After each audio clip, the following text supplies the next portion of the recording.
E falando de imagens, a gente tá a Polícia Militar agora inovou colocando câmera nos uniformes, isso aí tá garantindo aí mais lisura nas ações da Polícia Militar. Isso ajuda ou prejudica numa ação, doutor, da polícia? Tony, acho que nós devemos considerar dois aspectos aí do ponto de vista investigativo. É claro que determinados momentos, determinadas etapas da investigação, elas têm de ser feitas sob um caráter sigiloso, sob pena de frustrar o resultado dessa investigação. Por outro lado, quando nós já temos elementos suficientes para incriminar alguém, necessitamos cumprir um mandado de busca na casa do indivíduo que é alvo dessa investigação, precisamos apreender a arma que ele empregou no assalto, que ele empregou no homicídio, nós acreditamos que o registro dessas imagens, o registro em áudio, são fundamentais. Alexandre, quando trabalhava na DIG, no setor de homicídios, liderava o grupo de homicídios lá, aliás, com muita competência, com muita eficiência, ele foi pioneiro nesse sentido.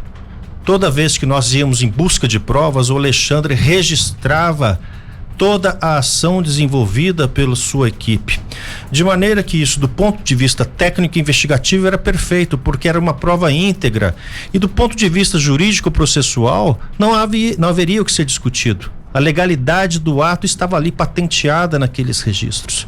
Então eu acredito que dentro da investigação nós temos que separar. Em determinados momentos não há como fazer esse registro, quando você está infiltrado, quando você está fazendo uma campana, sob pena de acabar em malogro essa investigação.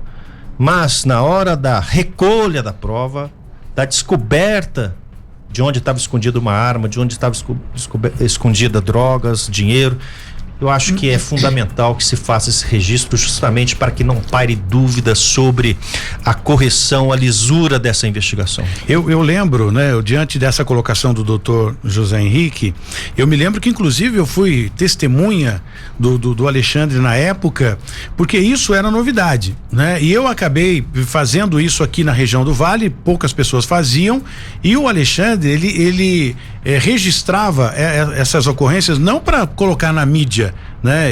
O que a gente soltava, eu fazia as imagens junto com a minha equipe, mas o fato dele ter uma câmera registrando a ocorrência é para mostrar isso que o doutor disse, né? A transparência das ocorrências, porque em momento algum quem está sendo preso pode questionar que houve abuso, né, por parte do policial, porque as imagens estavam ali gravadas, mas já houve quem teve a audácia de perguntar, mas será que não há edição? Acho que na época era até um pouco complicado editar Tony, isso, né? assim, uma das coisas que me fez ter essa ideia aí, com muita briga interna por conta disso, aí que tem muitos policiais que entendiam que não deveria filmar, mas é justamente pela distância entre a polícia e o poder judiciário.